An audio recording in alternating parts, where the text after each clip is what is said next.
반갑습니다. 무지건강 박쌤입니다. 한 주는 또 어떻게 보내셨나요? 우리나라는 참 격동의 세월을 보내고 있는 것 같아요. 또 빌 게이츠가 와가지고 또 대한민국에 또 투자도 많이 한다고 하고 여러 가지 일들이 벌어지고 있는데 어쨌든간 우리는 또 열심히 공부하는 또 한 주가 됐으면 좋겠고요. 지난주에 이어서 아픈 사람의 99%는 장루수다. 이 책 오늘 마무리하는 걸로 진도를 좀 나가도록 하겠습니다. 190페이지에 뭐라고 되어 있냐면 장누수가 알레르기 질환을 만든다라고 되어 있어요. 그래서 191페이지에 보면 장에 누수가 발생하면 장벽을 통해 들어온 음식, 영양소, 음식 첨가제, 먼지 등 인체에 해를 끼치지 않는 물질들을 모두 침입자로 간주해 인체 곳곳에서 면역 반응이 일어나면서 알레르기 질환이 일어난다라고 되어 있어요. 그 위치가 코라면 비염, 피부라면 아토피, 호흡기라면 천식이 발생한다. 그러니까 우리는 지금까지 어때요? 아토피는 아토피, 비염은 비염, 천식은 천식 다 다른 종류라고 생각을 했지만 사실은 다 한 가지 종류라는 거죠. 네. 면역세포에서 분비되는 화학물질에 의해서 먼저 가려움, 코막힘, 호흡곤란 등의 증상이 나타나고 이어서 면역세포들이 관여하면서 염증들이 나타나게 된다라고 되어 있습니다. 지금까지도 이제 전부 다 다른 종류의 질병이라고 생각을 했지만 원인이 한 가지라는 거예요. 장루수라고 하는 건데 장루수 되기 전에 이제 우리 면역세포가 장 벽에 박혀 있는 단백질을 공격해서 생기는 게 코에 일어나면 비염, 기관지에 일어나면 천식, 피부에 나타나면 아토피라고 저는 10여 년 전부터 계속 강의하면서 그 말씀을 드렸거든요. 그게 이제 과학적으로 장루수라고 설명을 하는 겁니다. 194페이지에 뭐라고 되어 있냐면 장에 누수가 발생하면 음식 민감성이 발생하는데 이로 인해 발생하는 알레르기는 크게 두 가지로 나눠 설명할 수 있다. 먼저 음식 민감성으로 인해 몸 안에 들어온 음식을 침입자로 판단하여 면역 시스템이 관여하는 음식 알레르기. 좀 전에 제가 설명드린 거고요. 그리고 몸 안에 소화 효소가 없어 소화 기능의 장애로 인해 발생되는 음식 불내증으로 두 가지로 나눌 수 있다는 거죠. 결국 이것도 소화 효소가 없다라고 하는 것은 위산이 적어서 단백질이나 이런 것들을 다 분해 못했을 때 생기는 일들이라는 거죠. 그래서 정말 장루수와 알레르기의 악순환 고리를 끊어야 되는데 그러려면 뭐예요? 위산. 그래서 저는 개인적으로 모든 질병은 위장에서 출발한다고 보는 이유가 이런 겁니다. 우리는 보통 그냥 단순히 위산이 적으면 어떤 문제가 생기나 소화가 안 돼요 라고 생각을 합니다. 그렇지만 소화에서 그치는 게 아니에요.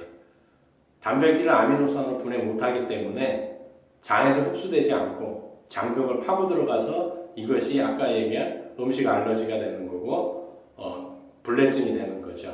그래서 내 면역세포가 단백질 면역이라고 하는 것은 나와 자기와 비자기를 구분하는 건데 단백질은 단백질인데 내 단백질이 아니기 때문에 침입자로 보고 공격을 하거든요. 그것들이 알러지를 유발한다는 거죠. 그래서 이제 197페이지에 뭐라고 되어 있냐면 장누수가 만성 피로와 섬유 근육통을 만든다. 섬유 근육통이라고 하는 것은 이제 만성 통증을 얘기를 하는 거거든요. 만성 피로와 섬유 근육통은 피로와 통증이 주된 증상이라는 점에서 매우 비슷하다. 세부적인 증상을 약간씩 다른데 먼저 만성 피로 증후군에 시달리는 사람은 주로 지속적인 탈진을 겪게 된다. 그리고 집중력, 기억력이 감소되며 수면에 어려움을 겪는다. 요즘 불면증 환자들이 되게 많죠. 햇빛을 안 보고 하는 것도 많겠지만 어쩌면 장루수가 발생하고 있는 건지도 모르겠어요. 우울증이 나타나거나 관절통, 림프 통증을 느끼게 된다. 섬유 근육통은 주로 근골격계의 통증이 나타나며 피로감을 느끼고 인지장애, 우울증, 불안증, 두통, 감각장애 등이 나타난다. 약간의 다르지만 원인은 뭐라고요? 다 장루수다라고 이제 저자는 얘기를 하는 겁니다. 그러니까 단순히 장루수가 아무 문제가 안 되고 간단한 일들이 아니거든요. 그거의 시발점은 많은 육류를 섭취하는 것도 있겠지만 위산이 부족해서 소화 효소가 부족해서 생기는 일들이 태반이고요. 이런 것들을 우리가 어떻게 효과적으로 막느냐에 따라서 만성 질환들을 많이 감소시킬 수 있다는 얘기입니다. 그래서 또 삶의 질을 떨어뜨리는 섬유근육통에 대해서 여러 가지 얘기가 나오는데 원인만 제거한다면 충분히 이런 질병에서 벗어날 수 있을 것 같습니다. 그 다음에 섬유 근육통을 앓는 사람들은 몸에 중금속이 쌓여 있을 수 있다. 주로 스은이나 알루미늄, 납, 치과 치료에 사용되는 아말감, 페인트나 립스틱에 들어있는 납, 알루미늄 캔, 알루미늄 주방용품 내에 알루미늄 등 일상 속에서 매우 쉽게 접할 수 있는 중금속들이 그 원인이 된다. 우리는 중금속, 내가 무슨 그런 회사를 다니는 것도 아닌데라고 하지만 의외로 우리는 중금속에 많이 노출되어 있거든요. 대표적으로 어떤 게 있을까요? 아까도 얘기했지만 이제 아말감, 치과 치료에 옛날에 요즘 잘 안 쓰지만 또 페인트, 립스틱, 또 알루미늄 캔, 또 주방용품, 호일, 삼겹살 구워 먹을 때도 호일 깔고 먹는 케이스 있죠. 이런 경우들에 굉장히 많이 노출되어 있거든요.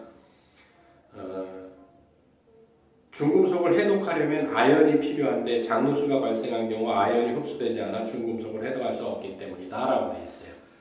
그러니까 아연이 굉장히 중요하죠. 아연은 어디에 많이 들어있나요? 굴에 많이 들어있죠. 굴에 많이 들어있고 어쨌든 아연을 섭취해야 됩니다. 또 아연이 부족하게 되면 어떤 현상이 일어나요? 미각을 상실하죠. 그래서 음식 간을 잘 못 맞춥니다. 기억력에도 관여하고 굉장히 많은 여러 가지 일에 아연은 관여를 하지만 어쨌든 간 중금속을 해독하려면 우리 몸에서 아연이 많이 필요하다는 얘기예요.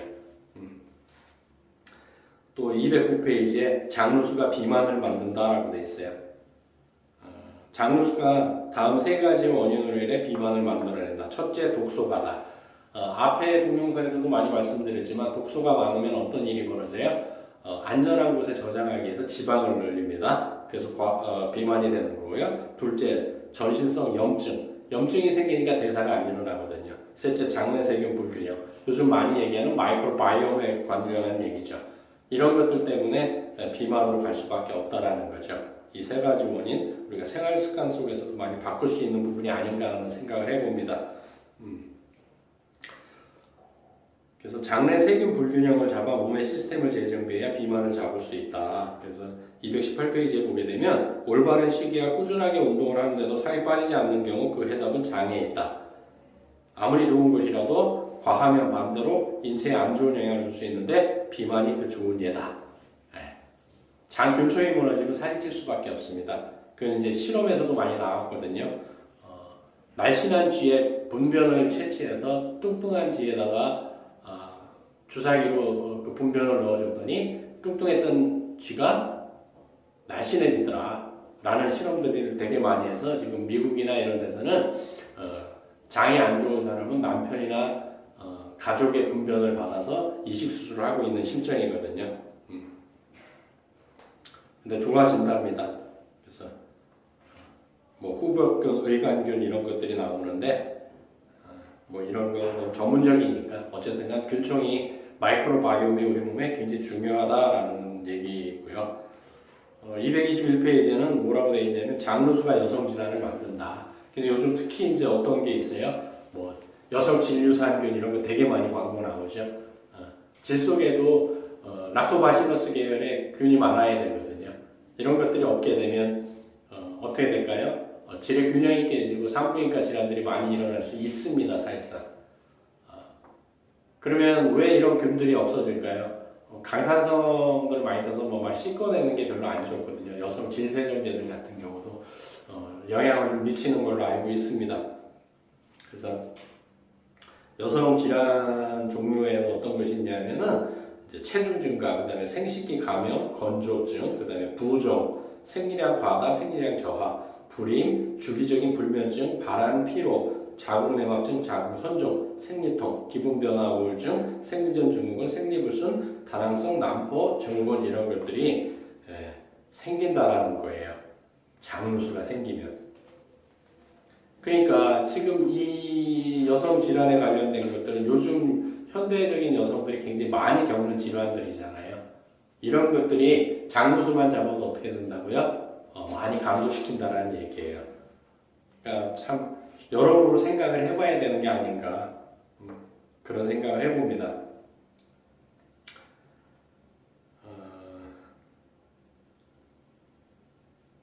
또 여기 이제 유산에 대해서도 얘기가 나오는데 이것도 이제 장누수에 관련된 거 에스트로겐 유사종이라고 하는 건데 이것도 이제 장누수 때문에 발생하는 케이스가 많다라는 예들을 쭉 해놓은 거예요. 그래서 228페이지 뭐라고 되어 있냐면 장이 건강한 상태, 즉 장내 세균 균형이 잘 이루어진 상태 경우에는 간에서 해독된 에스트로겐이 몸 밖으로 배출된다. 하지만 장이 무너진 경우, 즉 장내 세균 불균형이 된 상태에서는 간에서 해독된 에스트로겐을 유해균들이 다시 활성화시키고 몸 안으로 다시 유입시켜 에스트로겐 우세증을 만들어 대란장애, 자궁근종, 자궁내막증 등과 난임, 유방암 등을 유발시킨다라고 되어 있어요. 얼마나 무서운 얘기입니까, 사실은. 그래서 230페이지에 보게 되면 이렇게 이제 어떤 문제들이 생기는지 도표로까지 이렇게 잘 해놨습니다. 장수와 여성 질환에 관련돼서. 그래서 너무 간단한 질병 같지만 사실은 간단한 질병이 아니거든요. 여기 나오네요. 232페이지에 평소에 지른 락토바실러스 같은 세균들이 약산성을 유지하면서 침입자의 공격을 방어하여 건강한 자궁 환경을 유지한다. 그러나 장누수가 발생하게 되면 질의 세균 구도가 변하게 되면서 염증을 만들게 되는 것이다. 이렇게 장누수로 인해 자궁으로 들어온 다양한 독소들은 자궁과 골반 내에서 염증을 유발하여 불임을 비롯한 다양한 자궁 질환들을 만들어낸다라고 기술이 되어 있습니다. 거기다가 이제 또 외부적인 환경으로는 내부적으로는 장누수가 발생한 거에다가 외부적으로는 질세정제 이렇게 이런 것들을 쓰므로써 더더욱 이제 문제들이 생기는 거고요. 233페이지에 장누수가 피부 질환을 만든다. 마찬가지겠죠. 염증이 일어나니까 피부로 염증들이 나오는 건 당연한 거고요. 238페이지에 장누수로 인해 피부를 구성하는 주요 요소인 지방산과 피지 생산의 변화가 일어나는 경우 피부 염증은 더욱 증가하게 되고 피부의 감염 위험성이 높아질 뿐 아니라 아토피, 여드름, 주사비, 습진, 건선 등의 피부 질환이 증가하게 된다라고 되어 있어요. 밖으로 배출돼야 되기 때문에 피부를 뚫고 나온다는 얘기죠. 또 이제 되게 재밌는 얘기가 이 책에 하나 나와 있는데 233페이지인데 장누수가 이명을 만든다. 요즘 특히 이명 환자들 되게 많죠. 이명 환자들도 되게 많고 어지러움증을 느끼는 분들도 되게 많아요. 근데 이제 이 책에서 이명을 얘기를 했는데 이명이 오게 되면 뭐 여러 가지 있습니다. 메니에르도 있고 또 이제 이석증도 있고 여러 가지가 있는데 어쨌든 간에 이명은 만성 염증에 의한 퇴행성 질환이다. 이명의 원인을 보면 크게 두 가지로 나뉘는데 첫째는 만성 염증과 혈액순환 장애다. 혈액순환 장애가 많아요, 사실은 이명은. 그래서 이명이 있는 사람들이 몸이 차거든요. 명치 끝이 아프거나 등에 통증을 많이 느끼는 분들이 이명도 많이 느낍니다. 결국 몸이 차다는 증거거든요. 대부분이 이명이 첫 번째 원인으로 발생한다. 둘째는 항생제, 아스피린 등 약물의 부작용이나 기타 다른 질환들의 원인으로 발생하는 경우다. 이명의 가장 큰 문제는 만성 염증이 어디서 오느냐를 파악하는 것이다. 그러니까 항생제나 아스피린 이런 약물을 먹게 되면 체온이 떨어지거든요. 그러니까 결국 몸이 차지는 거예요. 그러니까 이명의 가장 큰 원인은 순환이 안 돼서 몸이 차진 원인이 가장 크거든요. 그래서 몸을 따뜻하게 해야 됩니다. 245페이지에 이명을 치료하기 위해서는 몸 안에 발생된 염증을 조절하는 것이 매우 중요하다. 특히 전신염증 유발의 근원지인 장을 건강하게 복구시키는 것이 이명 치료의 핵심이라고 말할 수 있다. 더불어 이명이 일어난 상태의 기는 산소가 부족한 저산소 상태가 되는데 이 상태는 기가 제대로 된 기능을 할 수 없게 만든다. 그러면 여기서도 나왔지 않습니까? 산소가 부족한 저산소 상태가 된다는 거예요. 그럼 산소는 어떻게 실려가요? 헤모글로빈에 실려서 가잖아요. 그러니까 결국은 순환이 안 되는 병인 거죠. 이명이라고 하는 것은. 순환만 잘 되면 이명은 금세 잡히는 거거든요. 몸을 따뜻하게 하고. 그래서 이제 마지막 파트 5인데 이제 해결책이 남아 있어요. 지금 이런 많은 증상들이 장누수로 인해서 생기는데 그럼 어떻게 하면 건강하게 살 수 있는가? 그래서 파트 5는 장누수를 치료하면 평생 건강하게 살 수 있다 이렇게 돼 있는 거예요. 그래서 첫 단계는 이제 장누수 이해하는 거고, 첫 번째 제 베이스는 장누수를 이해하는 거고, 1단계는 해독, 2단계는 소화기능 정상화, 3단계는 장벽 복구하기, 4단계는 장내 세균 균형 만들기, 5단계는 식이와 생활습관 바꾸기. 네. 뭐 이해하는 것도 중요한데 뭐 5단계라고 했지만 제가 볼 때 제일 중요한 게 5단계가 아닌가 싶습니다. 사실은. 지금까지 쭉 얘기를 풀어왔던 것들이 이제 종합하면은 이제 장로수를 이해하는 건데 이 책에서 너무 이제 쉽게 이해할수록 써놨어요. 250페이지에 뭐라고 되어 있냐면 식물 뿌리에 해당하는 것이 바로 우리 몸의 장이다. 그래서 이렇게 이제 나무가 심어져 있고 이 뿌리에 해당하는 게 장이라고 이제 설명을 하는 거죠. 그래서 이 나무가 튼튼하게 자라려면 어떻게 해요? 뿌리가 튼튼해야 되죠. 그래서 반쪽은 이게 죽어가는 나무, 반쪽은 건강한 나무. 그래서 건강하지 않은 장을 의미하고 건강한 장을 이제 비유적으로 들어놓은 겁니다. 그래서 장이 얼마나 중요하냐는 거죠. 그래서 0단계 장루수 이해하기에서 장루수의 치료 5단계 뭐 이렇게 이제 아까 말씀드린 거 해독, 소화기능 정상화, 장벽 복구하기, 장내 세균 균형 만들기, 식이와 생활 습관 바꾸기 이 5가지들을 얘기를 하는 겁니다. 그래서 이제 1단계 해독이라고 해놓고 디톡스가 아니고 리셋이라고 해놨어요. 몸을 다시 0부터 다시 시작한다는 거예요. 가장 쉽게 말씀드리면 리셋한다고 하잖아요. 요즘 스마트폰이 버벅대거나 뭐 PC들이나 노트북이 버벅대면 어떻게 해요? 껐다 켜죠. 그것처럼 우리 몸을 리셋시켜야 된다는 얘기예요. 그러면 해독을 하려면 뭐 여러 가지가 있죠. 디톡스도 있겠고 뭐 여러 가지가 있겠지만 어쨌든 간에 254페이지에 환경 오염이 심해지고 가공식품 섭취량이 늘면서 우리 몸에는 실시간으로 독소가 쌓이고 있다. 스트레스, 수면 부족, 과식 등으로 인해 쌓이는 내부 독소와 오염된 식이 섭취, 피부와 호흡기 등을 통해 들어와 쌓이는 외부 독소들은 우리 몸을 아프게 하는 주된 독소들이다. 그래서 정기적으로 단식을 한다든지 디톡스를 한다는 게 얼마나 건강에 도움이 되는 행동인지 아셔야 됩니다. 사실은. 그래서 밑에 보게 되면 모든 병의 치료 전에 해독을 해야 하는 이유에서 해독이 왜 중요한지가 나와 있거든요. 장루수 치료에 있어 전신해독은 필수다. 장루수가 발생했다는 말은 이미 몸 안으로 대량의 독소가 들어왔다는 뜻이기 때문이다. 이 독소들이 전신에서 복합적인 증상과 질병을 유발하여 난치성 만성 질환을 만든다. 따라서 병에 걸리지 않으려면 독소에 대한 노출은 최소화하고 해독을 하는 장기인 장과 간, 신장과 피부, 그리고 폐 등 신체 기관들의 해독 기능을 높여야 한다. 나쁜 걸 빼내야 된다는 거죠. 이 얘기는 정말 잘 한번 생각을 해보셔야 돼요. 현대인들은 좀 아프면 어떻게 해요? 무엇을 먹지를 고민을 하거든요. 절대 그렇지 않습니다. 현대인들은 못 먹어서 생기는 질병들이 아니기 때문에 몸이 아픈데 무엇을 먹을까 고민하시면 절대 안 돼요. 몸이 아프면요, 어떻게 몸 안에 있는 걸 빼낼까를 고민하셔야 돼요. 대표적인 게 똥이죠, 똥. 똥을 어떻게 빼낼까부터 고민을 하셔야 됩니다. 그래야만 모든 질병의 개선에 스타트가 됩니다.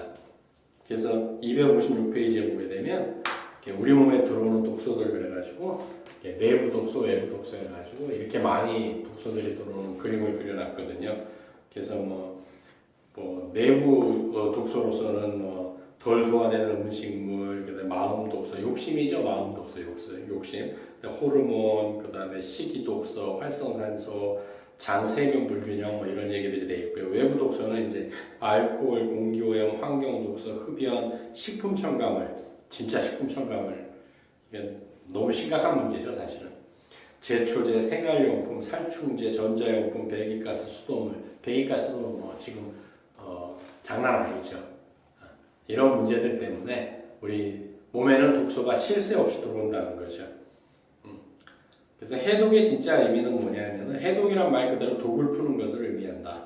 우리 몸 안에 있는 독을 풀어내서 밖으로 배출시킨다는 의미거든요. 이걸 해야 됩니다. 그래야지 모든 장기가 정상화 되거든요. 이거를 하지 않게 되면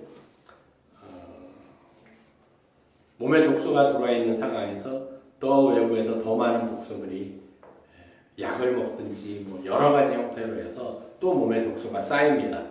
이 독소가 쌓이니까 독소 때문에 생기는 병들이 되게 많은데 더 쌓이니까 개선되는 게 훨씬 더 더디죠. 260페이지에 보게 되면 해독은 우리 몸으로 들어오는 독소를 최소화해주고 최대한 많은 독소를 배출함으로써 이루어져야 한다. 그러기 위해서는 다음 5가지를 먼저 체크해보자. 첫째, 우리는 무엇을 먹고 있는가? 제가 말씀드렸죠. 5가지 중에서 개선돼야 되는 식이요법과 생활 습관을 바꾸는 게 가장 중요하다는 것이 해독에서도 5가지 먼저 체크해야 되는 첫째가 우리는 무엇을 먹고 있는가. 둘째는 우리 몸의 해독 기관인 간 기능은 정상인가. 셋째, 혈액은 깨끗하고 혈액순환은 잘 되고 있는가. 넷째, 노폐물을 잘 배출하는가. 다섯째, 마음의 독소인 스트레스가 빈번하게 발생하는가. 이 5가지 체크해봐야 된다는 거죠. 근데 현대인들은 5번째도 심각한 문제죠. 사실은 스트레스가 너무 많죠. 만성적인 스트레스인 거죠. 왜 그럴까요?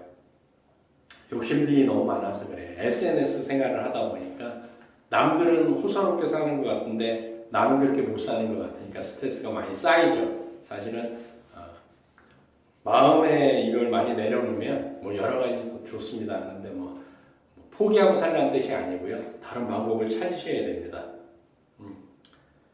그래서 이제 장 해독을 하면 덜 소화된 음식을 대사하여 소화를 돕고요. 독소 배출을 촉진하고 장 세포벽을 안정화시키고 보호하고 비만과 대사증후군을 억제하고 건강한 면역 반응을 만들고 염증을 완화시키고 정신 건강을 강화시켜 불면, 우울, 자폐증, 발달 장애를 개선하고 미네랄, 비타민 등의 영양 흡수를 촉진하고 가바, 세로토닌 등의 신경 전달 물질을 생성한다. 뭐 세로토닌 같은 경우 행복 호르몬이지 않습니까? 이거를 장에서 90% 이상을 만들거든요. 그러니까 장이 안 좋게 되면 독소가 쌓여서 장누수가 발생하게 되면 이런 행복 호르몬도 만들지를 못해요. 그러니까 이제 여러 가지 문제가 생기는 거겠죠. 그래서 해독이 정말 중요합니다. 여기 아주 방법들이 되게 많이 나와 있고요. 2단계는 이제 소화기능 정상화죠. 소화기능. 위산을 정상화시켜야 됩니다. 위산을. 271페이지에 이 저자도 저와 같은 생각을 갖고 있어요. 모든 질병의 시작은 소화장애에서 시작된다고 볼 수 있다. 장누수도 소화장애에서 유발되는 경우가 더 많다. 소화를 정상화시키는 것은 장누수 치료뿐만 아니라 자가면역질환, 염증 질환, 만성 피로, 만성 통증 등 다른 만성 질환을 예방하는 지름길이다라고 되어 있습니다.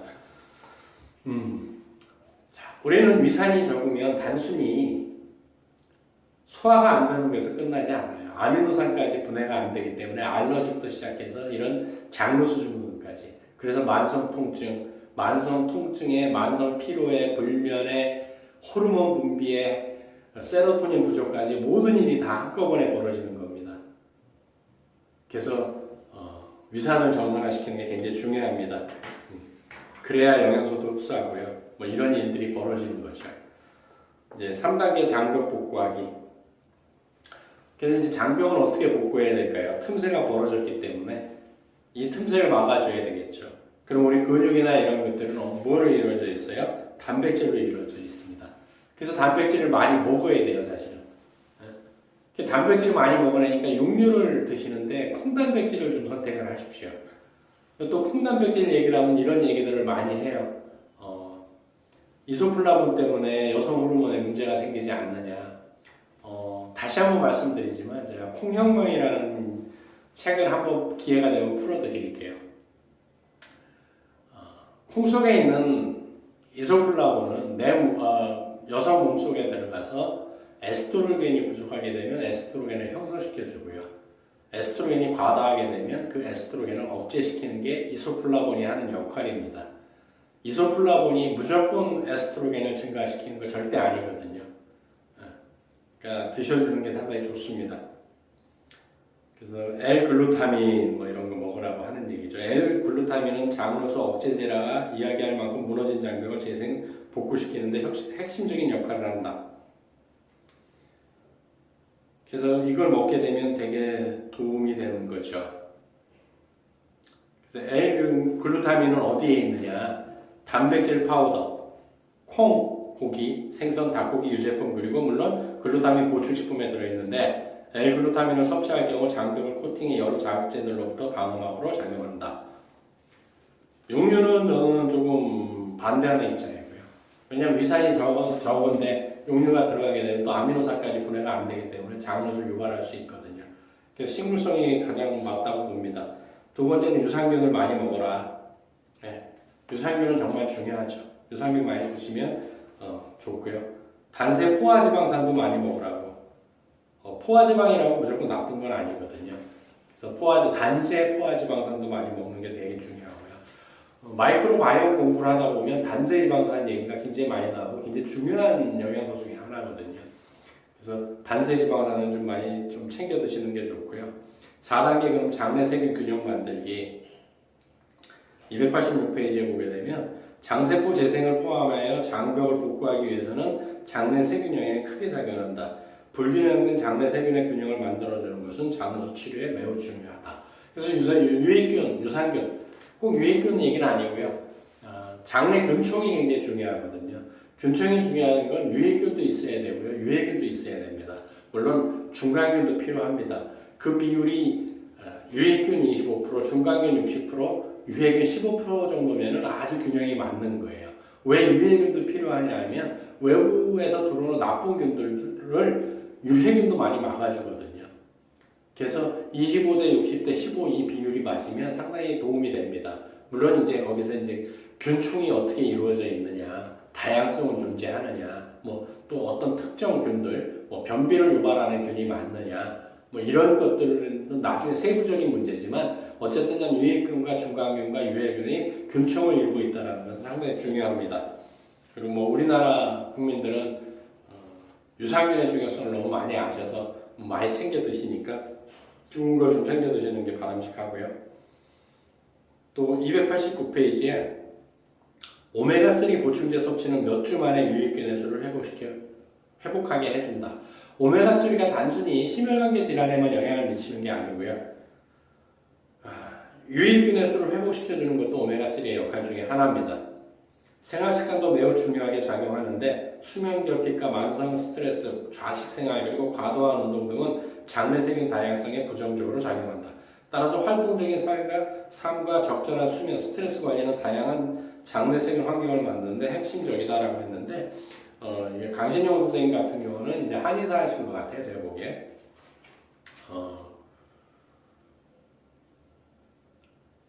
어쨌든 간에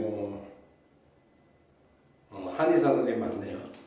좌식 생활이 나쁘다고 하는데 저는 그렇게는 생각하지 않습니다. 왜냐하면 우리나라는 대대적으로 조상들부터 좌식 생활을 했기 때문에 그것이 뭐 유익균에 나쁜 영향을 미친다고는 안 보고요.